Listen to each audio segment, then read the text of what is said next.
రోడ్ల మీదకి వచ్చి బ్యానర్లు పట్టుకొని గొంతుకులు కూసేస్తాం. సినిమాలు చెప్పడానికి చాలా బాగుంటాయి ఇవి.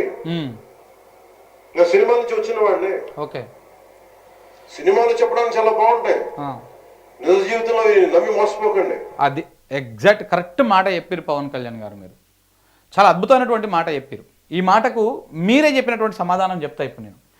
ఇప్పుడు ఇట్లా బెదిరించడం ఏమో డైలాగులు చెప్పడం అనేది సినిమాలలో బాగుంటాయంట, నిజ జీవితంలో బాగుండవు, నిజ జీవితంలో వేస్ట్ అవి నమ్మి మోసపోకండి అన్నారు.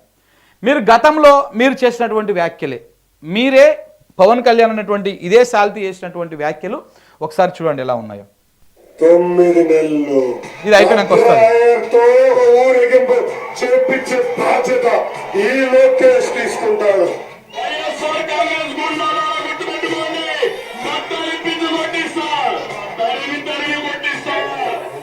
ఎంతో మంది వైసీపీ గుండా ఎమ్మెల్యే కొడుకులు వస్తున్నారు.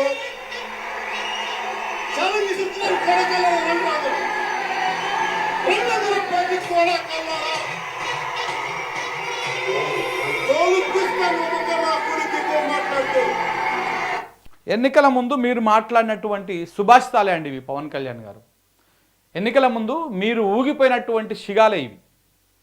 మీరు ఊగిపోయి మీరు అద్భుతంగా కొడకల్లారా, వైసీపీ ఎమ్మెల్యే నా కొడకల్లారా అని చెప్పేసి నొక్కి ఒక్క నుంచి బలవంతంగా మాట్లాడినటువంటి మాటలే అవన్నీ కూడా. మరి ఇవన్నీ చెప్పి ఇవన్నీ ప్రజలు నమ్మి మీకు ఓట్లు వేసినాక ఇవాళ వచ్చి మీరు పత్తిత్తు ముచ్చట్లు చెప్తారేంటండి? మీరు మొత్తం ఏదో నోట్లకెళ్ళి మీకు సుభాషితాలే వస్తాయి, సౌమ్యం, ఒక్క బూతు మాట కూడా రాదు, ఒక్కరిని కూడా రెచ్చగొట్టే విధంగా మేము మాట్లాడమనేటువంటి విధంగా ఏంటి సార్ ఇది? మీరు ఒక్కరే కాదు కదా, మీతో పాటు ఇప్పుడు కూటమి నాయకుడు, కూటమి ముఖ్య నాయకుడు చంద్రబాబు నాయుడు గారు, మన లోకేష్ గారు, వారి సుభాషితాలు కూడా ఉన్నాయి కదా ఇదే వీడియోలో. మరి ఇదేంటిదండి?